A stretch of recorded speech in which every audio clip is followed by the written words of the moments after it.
The Historical Society on BCTV is supported in part by the Highlands at Wyomissing.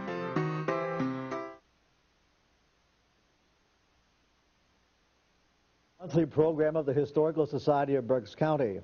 I'm your host, George M. Miser IX, President of the Historical Society of Berks County and publisher of the Historical Review of Berks County, our quarterly magazine in print since October of 1935. Not incidentally, most back issues of the review are still available, from the late 1930s to the present time. It should be noted that this program is telecast live on the first Wednesday of each month at 7.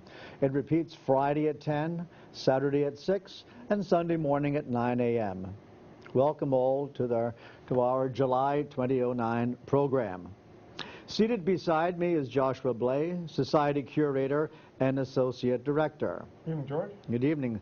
Beside Joshua is Sime B. Bertlett, the Society's Executive Director. Good evening, George. Good evening. Beside Mr. Bertlett is John Pankratz, an Albright College professor who is well known for the Faces of Reading poster he created several years ago. And beside him is his associate in the Faces of Reading project, Sarah Bruno. Pleased to have you with us this evening. George. Thank you. Our Henry Janssen Library, museum shop, and displays, including our special World War I and World War II Homefront exhibit, are open Tuesday through Saturday, 9 a.m. to 4 p.m. We've got some holiday closing hours here, so coming up this weekend is July 4th. Happy Early Independence Day. We'll be closing at 2 p.m. on Friday, July 3rd, and we'll be closed all day Saturday, July 4th, so enjoy your picnics. Coming up in a couple of weeks, our Henry Janssen Library will be closing all day Saturday, July 18th for our block party. If you hadn't heard about the block party, stay tuned. We'll tell you a bit more details in a few minutes. And looking forward to September. Labor Day weekend is later this year. Again, we'll close on Friday, September 4th at 2 p.m. and we'll be closed all day Saturday on September 5th for Labor Day itself. Our museum shop has a wonderful selection of books on Berks County histories by a variety of present-day and old-time authors, and our museum shop has a wonderful selection of pottery pieces from Lester Brinegar and Brian Kulkelman for sale. Whether you're looking for a unique gift for a birthday present or something for yourself, certainly you can find something of interest. Remember, we have the largest local inventory to be found locally of Reading and Berks County histories, both new and also pre-owned. We remind viewers that for $40 a year, you can be one of us, a member of the Historical Society of Berks County. Membership in the Society includes our prize-winning quarterly magazine, the Historical Review of Berks County. Membership includes unlimited use of the museum and library archives. Incidentally, family memberships, all living in the same house, are only $50 a year. And while we're on the subject of membership, we remind you that Berks Community TV, BCTV, is a survivor and a top venue and a unique entity in that it's interactive. You are encouraged to call in with your questions and comments to 378-0426. Why not salute BCTV for all the great shows it provides to Reading and Berks, and send a check for $30 for a year's membership. Mail your check to BCTV, 645 Penn Street, Reading 19601. Remember, time passes, but operating expenses never go away. I have a quick comment before it escapes me. We're working for the new Passing Scene book on the Bavarians, the club that used to be at Hill Road near Smook Lane. Some of us will remember that it finally went over to the city of Reading. They used it for storage for a number of years, and then in the advanced stages of decrepitude, they decided to get rid of it, and it was removed by controlled burning. Now, we have photographs of the Bavarian Club aflame. We're looking for photographs that might have been taken prior to that time. If any of you have any photographs of the Bavarian Club up on Hill Road, If you have any stories to tell, we're interested in both anecdotal material, any history that you might have, and any photographs prior to its demise. So please give us a call at the Historical Society if you have anything that you think might be of interest or something that would be usable. We're definitely going to include the Bavarian Club in the next book, and we're out for as much information as we can possibly get. Sorry about that. And George, talking about the Passing 17, yes, the buzz on the street is correct. There will be a new Passing Scene Volume 17, which will be released in time for the holidays, probably mid to late November. Among the top features of the upcoming issue, number 17, are never-before-seen photos of Carsonia Park and a special section on the building and operation of the Never Sink Mountain Railroad, material that has never been published before or seen by a wide audience. And I'd like to also mention, Josh, that when it comes down to the Passing Scene 17, we've kept the price. We've held the price at $45. That includes tax. And I think that's significant in today's market when you see, even though we might be in a little bit more slower economy, you know, you're still seeing prices rise. But we've held the price on this, and it's still the same quality, 272 pages, heavy stocked, hardback. We even got a new color this year, George, yes, don't you? Yes, we do. You want to let it on, or is that going to be a surprise? That's going to be a surprise. Okay.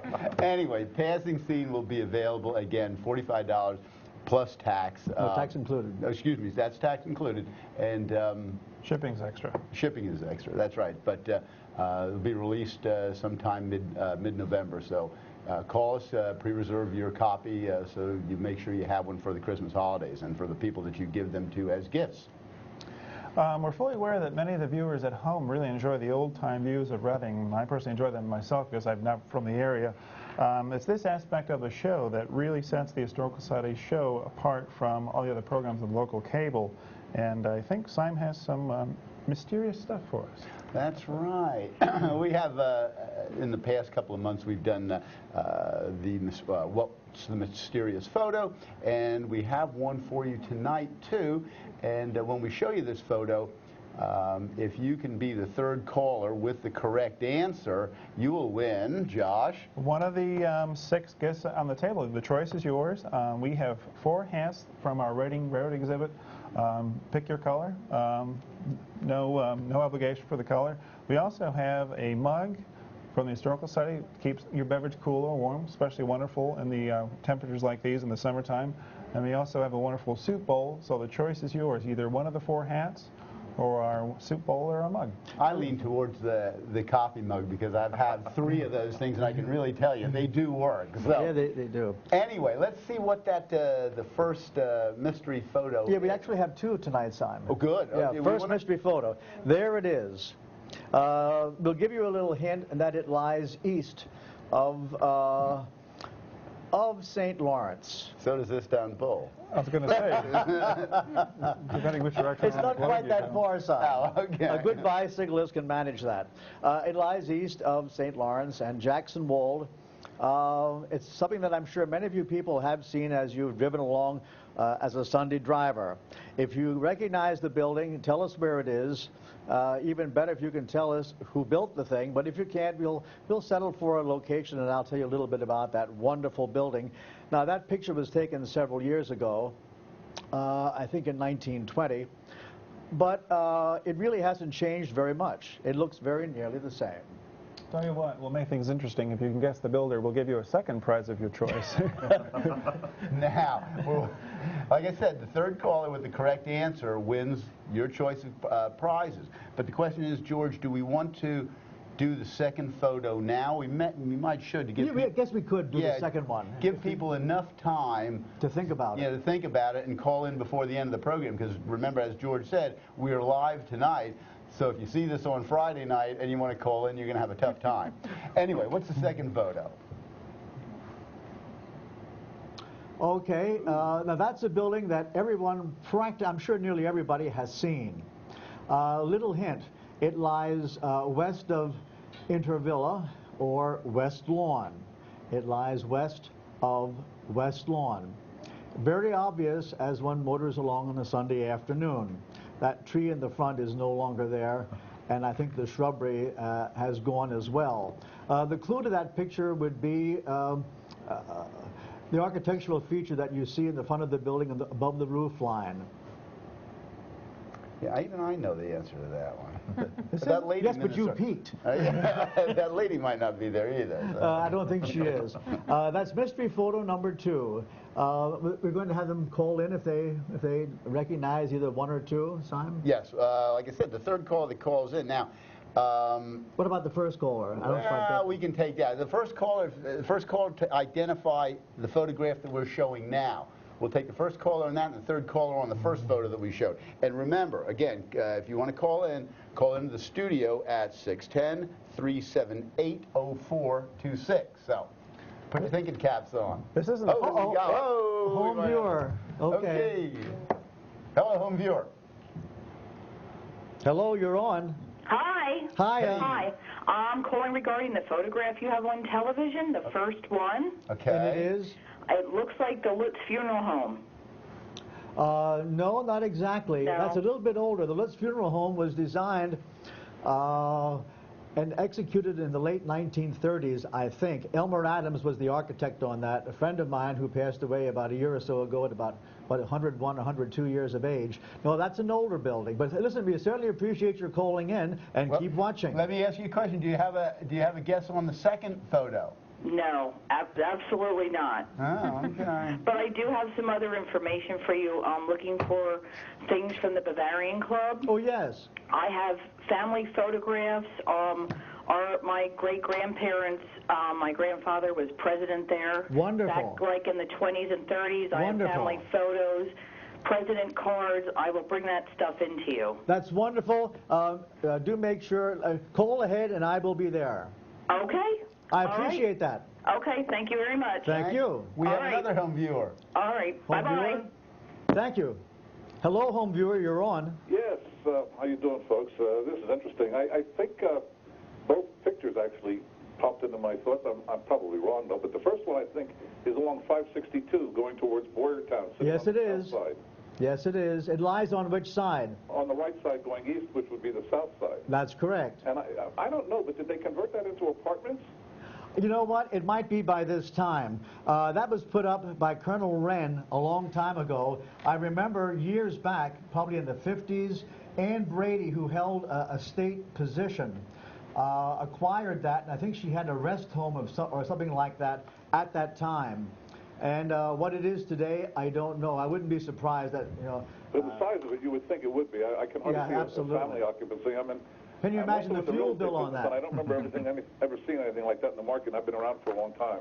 It's a very impressive structure, and it's still well kept. I took a similar photograph from exactly the same perspective a while back, so I'm going to be running them both in the next book. This will be in volume 17. It is a great photograph, and you're absolutely right. Is that part of the road, like a barrier there at the bottom of the picture? Is that where the road is? You're looking because that is 562. You're looking at 562 in the foreground. Okay. And the reason that home is there, he was involved. All his life he was involved with the iron industry, and you know that there is that old iron plant off to the right or to the west, I guess, of that. Yeah, I think it would be to the west of that. Yes. I appreciate your calling. Home viewer, one more thing. Can you leave your name, address, and telephone number with the producer, of the show, and so we can have it on file when you come in to pick up your gift? Okay, thank you so much. I appreciate that opportunity. I enjoy the show. Thank you very much. Great to have you. Thanks. Good night. Did I see another home viewer? No? Okay. Okay, well, we got that. They got the hardest one done. Yeah. Well, no, I think the other one's harder, but we'll let that pass. Okay. All right, let's see. Where are we going to from here? And it's not a prize-worthy trivia question, but I've always wondered the origination of the town of West Lawn's name. I'd be curious, because I've looked in a few books that you pointed to me towards. Well, I know that it was previously called Intervilla, and then it became a borough. It became West Lawn. That's a good question. I have no idea. Perhaps it's differentiated from East Lawn. Yeah. No, I really have no idea. So if anybody knows, I'd be curious to, if you want to call on the show tonight or call the society, I'd be very curious to know. That would be interesting. Although there was a book on the history of West Lawn put out about 3 or 4 years ago. There is one on that. Is that right? Okay. Okay, let's continue. All right, well, tonight, again, we have as our guest Professor John Pankratz, and he's going to talk to us a little bit about his very popular poster, The Faces of Reading, and he's also going to talk about a new project that he's working on right now that the Historical Society is helping out with. And so, Professor Pancratz, it's good to have you on the show. Simon, thanks so much for having me. Thank you George, very it's kindly. a pleasure to be here. It's a pleasure to have you. Well, I'm revisiting The Faces of Reading. Okay. 5 years ago, I began photographing ordinary citizens of Reading from all walks of life, inviting them to come into a studio, makeshift studio downtown, and eventually assembled 1,000 different faces of my fellow residents of Greater Reading. And there was an exhibit at the Albright College Cultural Center in the fall of 2005. Okay. Well, that anniversary is coming up, and I thought with a 5-year gap in time that we would observe the passing scene of our fellow citizens, so to speak. And I'm going to try to re-photograph as many of them as I possibly can, those who are still with us, and then add new faces to the mix as well, because that's the way communities evolve, by adding new looks and new people. Well, the poster is a great time. The original poster was so much fun. I was born and reared in Reading, but I'd been gone for 30 years, and when I got back, the poster had already been, you'd already finished the poster, but the first time I came into BCTV, it was great to look at the poster and say, hey, wait a minute, I know them, I know him, and I know them, and, you know, and just go down the list. It was really exciting to do that. And how many are on there, Simon? Well, what was it? 1,026. That's astounding. Did they get a shot of the poster back here? I think you can see it back there. Over our shoulders here. I don't know that you can get a real close-up on it, but it's great. Do you have any intentions? Have you made a decision on what the format is going to be? Is it going to be similar to what we have here? We'll have to see. I think there's an opportunity for comparison, because we'll have shots of people in 2004 and shots of people in 2009 and 2010 as well. So in an exhibit, an eventual exhibit, I'd like to have those faces side by side, see little babies growing up, and some of our elders like me passing into an advanced state of decrepitude. Well, that could get you in trouble. You know, you might have to. Well, I'm there myself, so. I guess some people might hear this tonight and say, you know, I don't think I'll show up. No, I hope everybody comes, and I hope they'll stop by the Historical Society next Tuesday and the Tuesday after that. And then we're also shooting at the Goggle Works on Monday afternoons. You're going to be there. Well, to tell the viewers, we're going to be, John and Sarah are going to be at the Historical Society of Berks County at our main location at 940 Center Avenue on Tuesday, June 7th. July 7th. Excuse me, July 7th, I'm sorry, from noon to 4, and then on Tuesday, July 14th, again, from noon to 4. That's right. And like I said, come one, come all, and just, you know, and be part of this, because it really should be a good time. Now, the other innovation added this time is my very talented poet here, Please. Sarah Bruno, who's an honor student at Albright College. And she's asking people as they come in, what's changed about Reading, what's changed about them over the past 5 years. Neat. And she's transforming their responses into these wonderful, pithy, vivid poems. Okay. And some of those are already up on our Faces of Reading website, so people can have a sample of her talent as well. Well, what's the Faces of Reading website It's URL? facesofreading.zenfolio.com. facesofreading.zenfolio.com. Okay. Either that or do a Google check. Yeah, that's right. Yeah, I mean, you know, that probably would be. Okay, all right, that's interesting. And so, like I said, at the Goggle Works, when at the Goggle Works? Goggle Works on Mondays afternoons from noon till 4. Noon till 4 at the Goggle Works, and that's going to be every Monday in August. Up through August 10th. Okay, up through August 10th. Okay, all right, that sounds great. Sarah, do you have a short poem? A short one. All right. Well, that's specific. I think I've written 120 something so far, so I'm sure I can find a short one in here.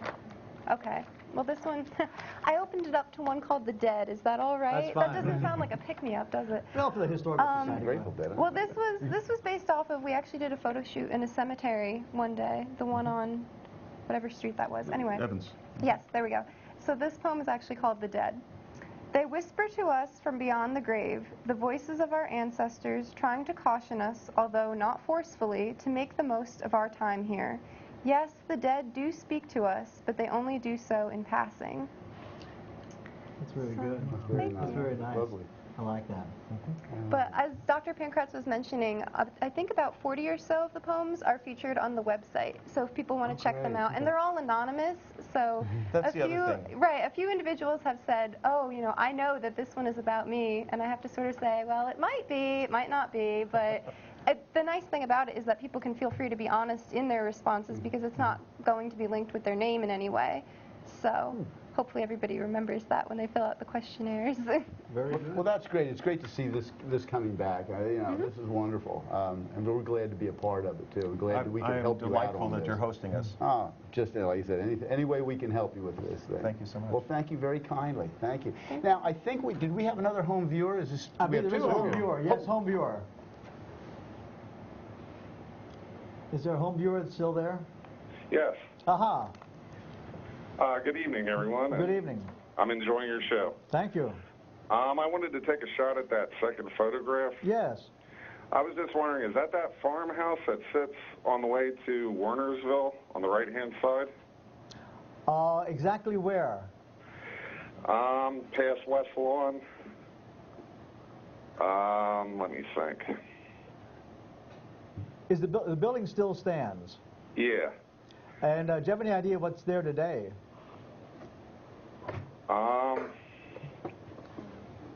I thought it was like a farm. No, not sure. Not really. Not really. No? No. Okay. Listen, we appreciate your taking a shot at it. Yep. Well, you have a good night. Okay, you too. Thanks for calling. I think we have a second one too, George. We have another one. Okay. Hello? Yes, sir. Yes. I'd like to ask a panel question, but before I ask the panel question, I would like to make an answer on that picture. Yes. Picture, I would say, might be the Yellow House along 562. No. Aha. Would that be it? No, it's not Yellow House. No, this thing lies west of West Lawn. Oh, okay. But isn't it? Okay, you have a question for us. Yeah. The question is, this is for the whole panel now. Is there ever going to be a time when you found out the 26 men that died in the Alamo from Pennsylvania? Are you going to bring this out what parts of Pennsylvania they came from and stuff like that? Because every time they have the celebration of the Alamo, something slight is mentioned, and it's a shame that 26 men from Pennsylvania died in the Alamo, which was one of the biggest battles in the United States independence, and nothing was done. That's a. We only address, truthfully, material that's Berks related. It has to, focus on Berks itself. I can't answer that question truthfully. That's a little bit out of my realm. I don't know if anybody else wants to take a shot at that. Well, I lived in Texas for 30 years, but I'm not familiar with the Pennsylvanians at the Alamo. I'm more familiar with Travis and Burnett and Sam Houston and David the Crockett. thing is like this, will it ever be brought up in, like, let's say, a council meeting with the Historical Society of Berks or the PA?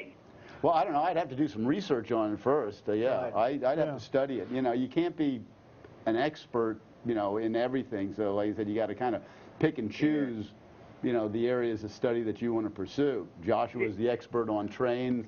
I'm, quasi knowledgeable on food cultures, and George is an expert on everything Berks County. Except the Alamo. I understand that, but, it is a shame that 26 men died in vain and nothing was said, especially about their home port of PA, Absolutely. And I just hope one day that it might be brought up by somebody. But besides that, concerning the towns in Pennsylvania, if it was brought up, let's say, right? Mm-hmm. Or related to these men, it might be a financial. I think we lost the caller. Yeah, I think it was a cell phone, It's been breaking up on the cell phone. Okay. Carl, we lost you. I'm sorry. Yes. Okay, we'll have to continue. Let's see. Okay, where are we off to now? I think. Do you want to talk a little bit about? We have some. Yeah, we have Joshua. Yeah. We have some things to talk about right now, and the first one is a first at the Historical Society that I hope is going to be happening on an annual basis, and that's the first annual HSBC block party. And what it is your traditional summer neighborhood block party. It's going to take place on Saturday, July 18th from 12 noon to 3 p.m. at the Historical Society's main location at 940 Center Avenue. And we're holding it as a community outreach, number one, to have a lot of fun, but also as a community outreach program where we get to know our neighbors a little bit better. They get to know us. They can come in. They can tour the museum. But we also have many other events planned for the day. And the biggest part about it, the best part about it, is that it's free. Okay, we have we're going to have free hot dogs, hamburgers, or roller dogs as they're called, and drinks provided while they last. The hot dogs and the hamburgers are provided by Burke's Packing, and the drinks are provided by Pepsi Bottling Company right here in Reading. We're also going to have DJ with music. We'll also have free admission to the museum, and you'll also be able to tour all the way through the museum, no charge, to see the exhibits and the static displays that we have. We're going to have a high-wheeled bicycle demonstration. And that's always interesting. That's always interesting, and if you've never seen that, you truly will marvel, because you ask yourself the question, how did they come up with that design right off the bat? There had to be an easier way. These guys that ride these bicycles, it takes them generally, Josh, what did they tell us, about a year? About a year to practice, and when they start riding, they wear knee pads and shoulder pads and what have you. Especially for the head over heels issues. Yeah, because it hurts. We're talking about the big bicycles with a huge wheel up front and a little wheel in the back. As opposed to the safety bike. Yeah, right. And OSHA would never let this pass. That'd be off the verboten from the word go. But we're also going to have a black powder cannon shoot. Paul Troutman, one of our trustees, and we've done this at the Historical Society before. He is an avid toy cannon collector, and he's going to have a black powder cannon shoot. So that's going to be a lot of fun. Yeah, bring your video camera. You're going to enjoy that. That's really worth seeing. Really, yeah, it really is. Really worth seeing. There's another thing, and George is going to play us a clip right now. We have that photograph for number 3. Well, she's queuing up the photograph. Paul Troutman's cannons, they shoot rubber balls right out of a mortar, a mini mortar. And it's a lot of noise for a lot of bang. Yeah, a lot of bang for the buck, as they say. That's what that is. Tell us, George, that's a grind organ? That's a grind organ, and made in Germany. We're going to have 2 unusual musical instruments, I think inside, because of the musical group being outside. Otherwise, you wouldn't hear it. This is a very rare instrument, and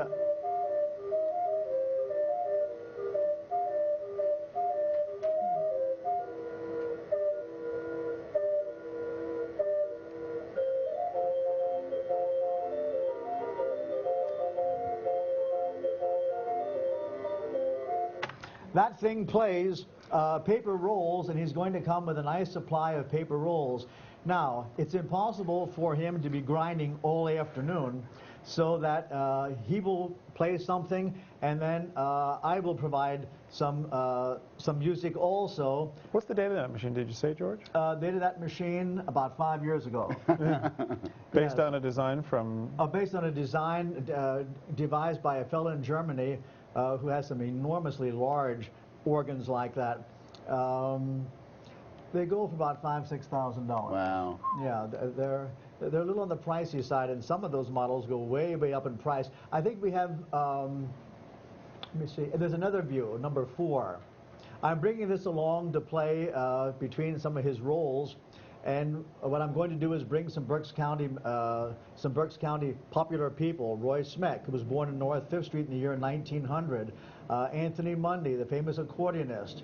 This is a Victor number 2 machine from 1904. The Trick Sisters from far western Berks over into Newmanstown. And Paul Speck, the famous orchestra leader from Sinking Spring. So we will hear Berks County people on this Victor number 2 talking machine. and we're going to rotate or alternate. I'll play something, he'll play something. So it'll be a very entertaining afternoon with unusual music. Simon, anything else we should know about? Yeah, in addition to the grind organ, the other things I mentioned, we also have engine number 11 from the Reading Fire Department is going to be there doing demonstrations. We've also got craft sessions that are going to be we're going to be holding there. We have a face painter coming, and in addition, and last but not least, we're also going to do photographs of people in, and of those who attend in period clothing. So it should be a lot of fun. Again, best of all, it's free. It's going to take place, once again, at our main facility at 940 Center Avenue, direct cat-a-corner from Charles Evans Cemetery, directly across the street from St. Margaret's Church, on Saturday, July 18th from 12 noon to 3 p.m. So we encourage all of you to come. We want to see you.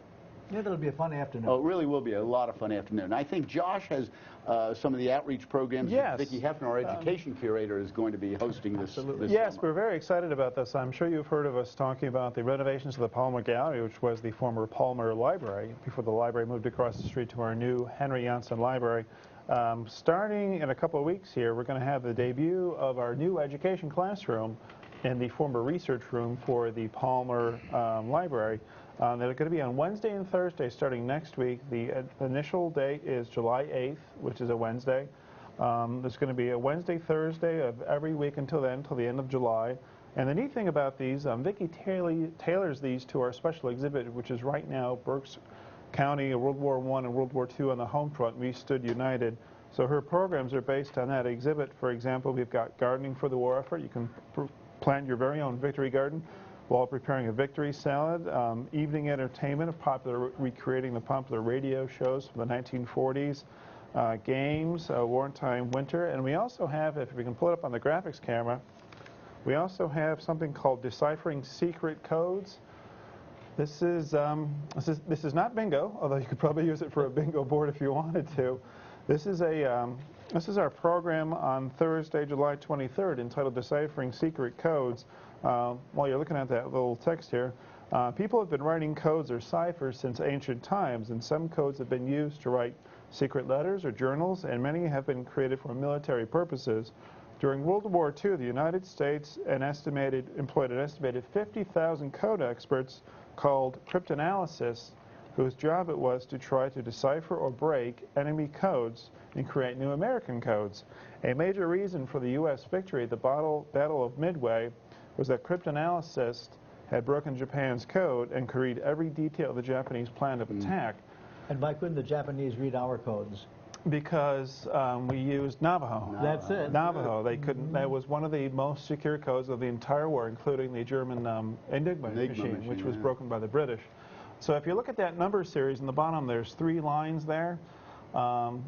The number corresponds to a grid position on the box there, the 25-cell box there. Little clue here, 11 is A, but as you see when you get to 45, it could either be the row first, then the column, or vice versa. So how do you know? I guess you got to come to the class to find that out. Either come to the class or figure it out. So those on your computer, watch that on our website. You can pause and try to figure it out. A is your clue, so have to figure out the rest. But those are going to be on Wednesday and Thursday mornings. They're on our website. You can also call Vicki at 610-375-4375. They're Wednesday and Thursday mornings in July, 9:30 to 11 o'clock, and they're appropriate for children ages 7 to 14. And the price is right, only $4 and only $3 if you're part of our Junior Historians Club, called the 1776ers. They can get the same information on our website, can't they? Yes, they can. And also, if you're also a member at home, this is also advertised on page 3 of our Members Update newsletter. And it was also sent out on our news bits. Yep. That are received by over 3,000 people. Let's take a little break for a couple of slides.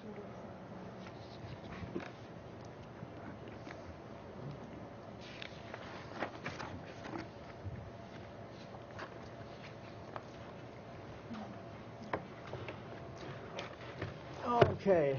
Some people, I'm sure, might remember this without the portico. That was at 8th and Penn. Some of the people who remember this building still standing will remember that they were selling floor covering. They used to have rolls of linoleum outside along Penn Street as you walked by. That's at 8th and Penn on the southeast corner. That was originally Bard Hardware, and Bard Hardware at 8th and Penn. What's this? Farmers Hardware. So Bard, Reber and Company was what it really was. Bard, Reber and Company. They were related, the Bards and the Rebers. The Bards. Oh, and that's the same family as the Bards who were the acrobats. Same family. At 8th and Penn. By the way, for a while, Boys High School was on the top floor while they were building the new Boys High School in 1906, something like that. Anyhow, that was torn away, and I guess that there's a farmer's market was built in its stead, and that farmer's market, I believe, is now being renovated for what? I'm not really sure. But that's at 8. Do you know? No, I don't know what it is. I was trying to place this. I drove by just the other day, and I see that they're doing work inside. Seems to me you need to be an acrobat to get to the second floor based on the distortion of that image. Oh, yeah, it is. Yeah. By the way, you can get the idea how old that is by the horse car. Because by 1893, they were electrifying the trolleys. The streetcars. I have that picture because of Bonds. We're in the 600 block of Penn on the north side. Bonds is that very large store that you see second from the left. I remember that particularly because it was so huge inside. That was a big store with a lot of wasted space. Do you remember that one, Simon? Vaguely. I mean, I remember, what I remember is the sign on the front side. I can't really remember going in. It was, you went inside, there had a large staircase that sort of went up in a very rhythmic fashion. And it was a large store inside. I remember always being impressed by that. That picture was taken, by the way, in 1969. Prior to a lot of the demolition that went on during the urban renewal days. Building that always fascinated me. It started out as Rosenbaum's men's furnishing store, men's furnishing. That was the A.S. Beck shoe store at 7th and Penn. And notice next door that nice little drugstore, and that had a wonderful ice cream counter. And you see Harold's Furniture looming back there behind to the left of the A.S. Beck shoe store. That was a fascinating building. That's where the Sovereign Center is today, right? The Sovereign Center occupies that site today. Right across the corner from us. Right. Right across, you're right, Catter corner from where we're now seated. I remember this place very specifically, the Jupiter store. I don't recall being in there very often, but I used to go to H.L. Green's 5 and Dime, next to the Famous Maid store to the immediate right of that. And that would have been taken in 1970. Green's 5 and Dime, it was a 5 and Dime like Woolworth's. And I used to go there in the early days of LP to buy LP recordings for 99 cents a piece. Made out of absolutely pure plastic. Yeah, no vinyl for those 99-cent jobbies. You recognize that? Crystal Restaurant. Crystal Restaurant, there on the left. And we see the Sunshine Beer sign at 6th and Penn across from Pomeroy's. This picture was taken in 1962. Good Lord. What's that, something that looks like a rooster and a... That's the Sunshine Beer. Is it? It looks like it's before that. The rooster, I don't know. Right there up a rooster with a rising sun there on the right-hand side. Savings, okay. Oh, yeah, the Saving Homes. Yeah. Savings and loan, yeah.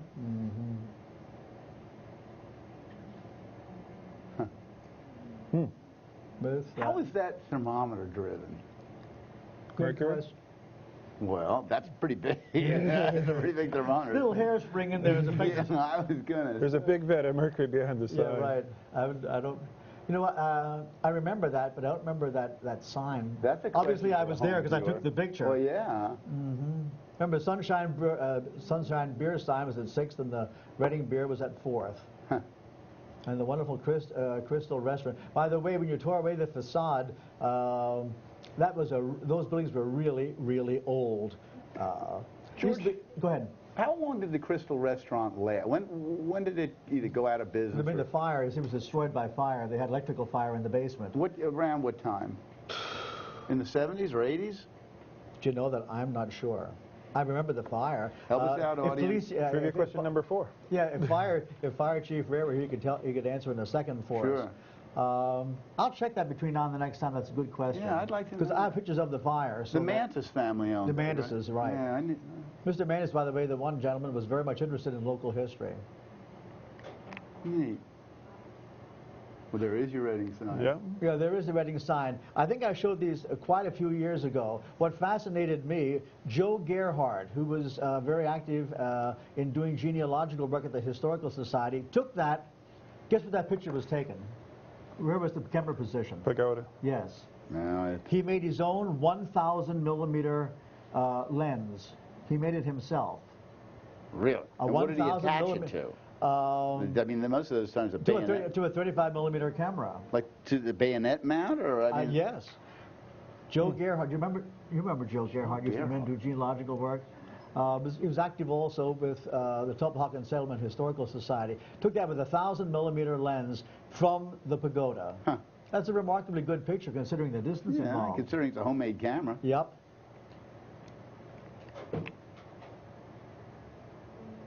That hasn't changed a whole lot. Do you recognize that building? Furniture store today. Furniture store today. Drawing a complete blank. That was Worley's Lumber Yard. That's at Third and Penn. Huh. Third and Penn. Sure, yeah, okay. The furniture. Is that? Yeah, Oh, yeah, that's furniture store right across is from the Reading Stamp Works. Right. Yeah. That's what it is. On the south side, right? Yeah, and then on the Worley's went out, I guess, over to Wyomissing Hills there along near the Queen of the Valley Diner. Oh, with the trestle? Yeah. Oh, yeah. What's the star there on the Texaco pole there? Gas. Really? Mm-hmm. Okay.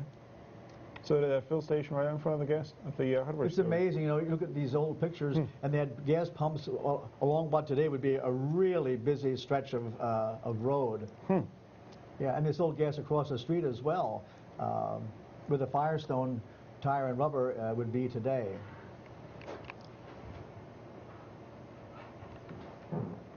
We're looking at that because of the diagonal parking. Pictures taken in the 1940s. Looking from from Pomeroy's window. Yeah. Down to the Berks County Trust Building. Yep. At 5th. I think we had seen this one once before. Yes, we did see this one. The Eagles Building, taken in 1969, right between 10th and 11th, and on the right-hand side, going up Penn on the south side. They had a huge one of those like the crystal balls in the dance section of that place. Huge thing. It wound up being a bingo palace. I remember seeing this one too. We're going to go right by that. Yeah. That's the roof garden with the band shell on the roof. We had two places in Reading that had band shells on the roof, and the other one was at the Elks at 5th and Franklin. The Elks had the same thing. We were speaking about the speckled hen earlier, weren't we? Yeah, we were. Building, I think, dates from 1793. They used to have a 1752 sign out front, which of course was wrong. That was built from logs cut from what would today be Court Street. That time it was called Ash Alley. I still find that amazing. There's no trace of that building there on the right at all. It's just a street. Just a street. Yeah, those were taken down. Okay, let's go back to upcoming events. You bet. Okay, well, at this time, Josh and I would like to talk to you about a new exhibit that is coming up at the Historical Society. As I've mentioned a number of times on previous programs, with the addition of the Henry Janssen Library, it freed up space at what would be our old library, which was originally the Palmer Library. Well, because of the generosity of the Palmers, it is now the Palmer Gallery, and it is an area that we are going to be using, or a venue that we're going to be using to stage smaller, shorter-term exhibits. And we've got one coming up here that I think people are going to find quite interesting and unique in that it's never been done before throughout the United States or at the Historical Society of Berks County. And the name of that exhibit is Berks County Long Rifles and Gun Making 1750 to 1900. At first glance, you might say that, does that have a lot of appeal? I mean, what appeal does it have? But when you really think about Daniel Boone, whose birthplace was here in Berks County, and you think about the early settlers in the United States, settlers of southeastern Pennsylvania, so there's certain things that come to mind. And number one is Daniel Boone himself. Number two is the long rifle he carried. And in Pennsylvania, while they are called Kentucky rifles, they actually found their origins here in southeastern Pennsylvania. They were made by the artisans who were here in southeastern Pennsylvania.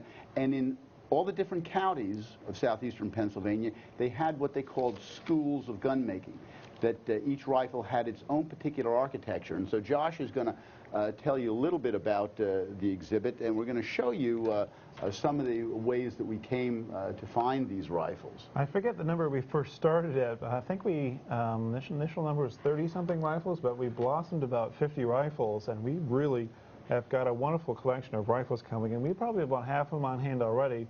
We're going to be doing a very special limited edition book on the exhibit. It's going to be a 4-color hardbound book, if I remember correctly. 4-color hardbound, limited edition, numbered, one of 2,500, 2 of 2,500, that type of thing. And again, this book has never been produced. Wow. We already have calls coming in for pre-orders of the book, actually. We had a phone call from Arizona or California just yesterday. Calling to pre-order the book. It's going to be $65 plus tax, but it's going to be probably the first book, as I understand it, on Berks County Rifles. Strictly Berks County Rifles. Strictly Berks County Rifles. Go ahead. Sorry. We've already done one photo shoot. We're probably about halfway there. But one of the really neat things about the upcoming exhibit is we're going to have some rifles from the very, very private and very seldom seen collection of Joe Kindig Jr. Simon's going to show you a couple of pictures here. Some of the rifles that we have already were featured in this book, and some of the rifles that we have coming from that collection weren't even in the book. And this is a really, really popular book within the hobby. I don't want to confuse the viewers. The book that I'm showing right here is Mr. Joe Kindig. We were fortunate in that one of our trustees, Stephanie Kindig, is the granddaughter of the gentleman who wrote this book. He was a noted antique collector in the United States, one of the most renowned, and his interest was in primary interest was in these Kentucky rifles. But anyway, we have a number of the rifles out of this collection, in addition to many others. And just to give you an idea of some of the rifles that are in this, these are the Berks County rifles that are going to be part of this. And if you can, I've got a few that we can show you in here to give you an idea. Now, the book that we're going to be doing is going to be in 4-color, whereas this book is in black and white. So it's going to be a lot more detailed, shot with modern photography. This book was first produced around 1960. The rifle that you're showing here was produced by a gunsmith here in Reading by the name of Wolfgang Haga. There were a number of different schools of gun making in Berks County, 4 to be exact. But Reading was one, and the borough of Womelsdorf was another. And out of the borough of Womelsdorf, you had 3 prominent gun makers, Leonard Reedy, Andrew Figthorn, and John Bonowitz. John Bonowitz being the best. But Berks County rifles have an art and an architecture that is unlike any other. And once you get a feel, and once you have looked at them for a while, you can get to the point where you can pick out what is a Berks County rifle. So just, we won't take up a lot of time, but just want to show you some of the other ones that are in this. And this is another shot, that bottom shot, and they truly are beautiful. It's too bad that this book is black and white, because you really can't get a feel of the color of it, but a lot of the decoration you look at, especially in that top gun, there's a lot of brass. There's some silver, some ivory. That's right. But they're really glitzy guns. The one thing that was unique is that when on the gun maker's art he was different. The clockmaker, he was expertise in making the mechanisms of a clock. You had a cabinet maker who made the cabinet. You had furniture makers who made furniture and carved furniture makers. But it was only the gun maker who had to be talented and skilled in both engraving of brass, carving of wood, and metalwork to make, as they would say, the lock, stock, and the barrel to make this. So he had to be the most skilled of all the craftsmen that you had in early colonial times. A master mechanic. He was a master mechanic. He could do everything. We're very fortunate. We have our guest curator for this exhibit is Patrick Hornberger. Patrick is a member of the Kentucky Rifle Association, and he is doing the guest curation, and he will also be the guest speaker at the opening of this exhibit. And this exhibit opens, we should mention that, on September 12th, 2009, at 10 o'clock at the Historical Society's main location. It will be the premier exhibit for the new Palmer Gallery. So we're really excited about that. And it won't just be a possibility of the book being ready?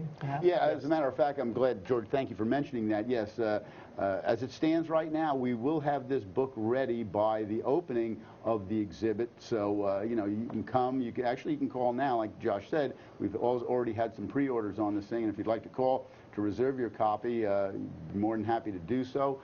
We can take all your information. The cost of the book is $65, but again, it is a limited edition of 2,500 and 4-color hardbound, and you won't find anything like it anyplace else. Lots of miscellaneous Berks County history. Oh, absolutely. Absolutely. While the long rifles will be the focus of the exhibit, we'll also have a few pistols on display from Berks County makers, also some powder horns and some gun-making tools, along with some accessories like powder kegs and other accessories associated with it. It's really interesting. Like I said, you know, Berks County, when it came to the gun making and even the powder horns, they were unique. I mean, they had a style and art and architecture all their own. So please stop by and visit us and witness the new Palmer Gallery. It's going to be special. And come before that to see our present exhibit. Speaking of the present exhibit, this exhibit has been so well received that it opened in April. I want to say opened in April. The initial closure date was supposed to be the same date as the opening of this exhibit, but we've decided to extend that through the end of the year, so you still have a chance to come see it, or come see it for the second or third or fourth time. It's a wonderful exhibit. A friend of mine always said the more you look, the more you see, so you're guaranteed to see something new, even if you visited the exhibit before. But the exhibit will run to Saturday, January 2nd of 2010, and it'll close at 4 p.m. We'll talk about the holiday hours as we get a little closer, but please keep in mind that we'll be closed Friday the 1st for January 1st. We're getting a little close here on our time for the program, but I wanted to make sure we got some open house dates for our wonderful Victorian Hendel House. We're open at the Victorian Hendel House, which is 746 Center Avenue, right across from Center Park. We always have our open dates, 11 a.m. to 3 p.m. on the second Saturday of every month. So the July date coming up is July 11th, again 11 to 3. The August date will be 11 to 1. We're going to cut a little short because we actually have a private booking, and the Hendel House is a wonderful, intimate venue for smaller events. It's available for booking. We've had receptions there, some wonderful dinners and meetings. Great place for a wedding. We have an organ, piano, everything. Even a player piano and a, shall I say, Victrola? Oh, yes, absolutely. Right? And we also have, mark this date on your calendar, we'll have our annual fundraiser for the Hendel House coming up on Saturday, September 12th. I'll give you a few details here because we don't want to tell you everything at once here, going to keep you in tune. We'll have a wonderful chicken dinner and the music Ragtime Willie. So keep that in mind. I think that's going to be Saturday evening, late afternoon, early evening. I think it's from 12 to 4, 12 to 5. 12 to 4, okay. Yeah, okay. Chicken dinners will also be available for takeout. So keep that date in mind for September 12th, which will be the second Saturday, the exact Saturday after Labor Day. Labor Day. And before we get back to the pictures, we want to make an appeal to the audience too. We've mentioned it other times on the program, but we're always in need of volunteers. But Joshua is in need of volunteers to help him with his tasks at the museum, and Kimberly Richards, our Director of Archives and Library, she can also use help at the Henry Janssen Library. And it is very interesting work, so if you're interested in this field, give them a call. I'm sure you'll be well rewarded. And last but not least, I'd like you to save the date. Saturday, we'll talk more about this in the shows to come, but Saturday, October 3rd, 2009 is going to be, again, the 4 Centuries in Berks Historic Property Tour. This year we're going to be exploring the Great Valley region of Greenwich and Maxatawny Townships. And we have some incredible properties, and you're going to see this is farmland like that Berks County was 200 years ago. I mean, it is really going to be special, so save the date on that one. If anyone's viewing and has the internet capability and you'd like to get our newsletters, call the Historical Society, give them your email address, and we will add you to our News Bits listing. You'll get our dispatches from the Historical Society with what's going on. There are mystery photos included, lots of neat stuff on our News Bits. If you want to be part of it, call the Society, give them your email address, and we'll add you to the list. I don't know, can we have a few pictures yet, and we'll go out with a few at the end. Go out with a bang. Go out with a bang. Well, I think we showed these last time. Folks, bear with me a little bit. I remember we did see some of these. Let me just go by here. 1902 photograph, by the way. These were taken by John Woods. This one we had seen. West Reading Hotel, we talked about that one, Simon. Right. We're down to a few minutes. The old movie theater, the West Reading movie theater, not to be confused with the later West Reading movie theater. Remember the flower shop in the corner at, let's see, 5th, 6th. 6th and Penn Avenue. Isn't that where Ceylon's was? Ceylon's is what? No. Ceylon's would be on the other side of the street. Okay, yeah, right. On the other side of the street, down the next block. That's what Diller's is now, isn't it? No, that would be across the street from that. This would be the, what was it, the West Reading, that popular restaurant right on the corner. Chef Allen's. Chef Allen's would be on that site today, right? Okay. Okay, the old evangelical, you recognize that? That was 724 and 422. not bad. That's 422 and sort of catty-corner from McDonald's in Sinking Spring. You went down the hill, and they had gas pumps over there on the other side of the street. That was a store at one time with gas pumps in the front. The evangelical church torn down. If you go up this road, is that what? Hull or Mole, I always forget. By the cemetery. Yeah, that cemetery that's up there yet was attached to that evangelical church. Oh, I've often wondered. I see that thing there, and I just... Yeah, but where's the church? Yeah, there where's was the church. They were down to a couple of members, and the congregation disbanded. That's interesting. The old Cuckoozing Hotel store and post office at one time on State Hill Road. On the left-hand side as you're heading up towards State Hill. Where the stream goes, where the road goes over the stream? Exactly. Very good sign. How much time do we have? 1 minute. 1 minute. Okay. Maybe we can catch the last one. Well, the Goober Wagonworks, as we remember it years back. That is, by the way, the old Burnville Road, the old Burnville Road. I think we'll blow the whistle at this point and tell people that, tell your friends to watch our program, which is on live, the first Wednesday of each month at 7. It repeats this Friday night at 10, Saturday at 6, Sunday morning at 9 a.m. By the way, no one got our second mystery. Now, if you watch this in reruns and you recognize that, call the Historical Society and give them your name and your phone number, and if you're the first one to call in, you'll get a prize. That's right. You'll get a prize. So if you watch it Friday night or Saturday or Sunday morning at 9, give us a call, and if you have it right, you'll get your prize. And we're generous. Yes, we really are. I thank you, Simon and Joshua, for being on the program tonight. I'm George Miser, your host and president of the Historical Society of Berks County. We look forward to having you join us again the first Wednesday of next month at 7 o'clock. Thanks for watching. Happy so July long. 4th. Happy the 4th. Absolutely. The Historical Society on BCTV is supported in part by the Highlands at Wyomissing.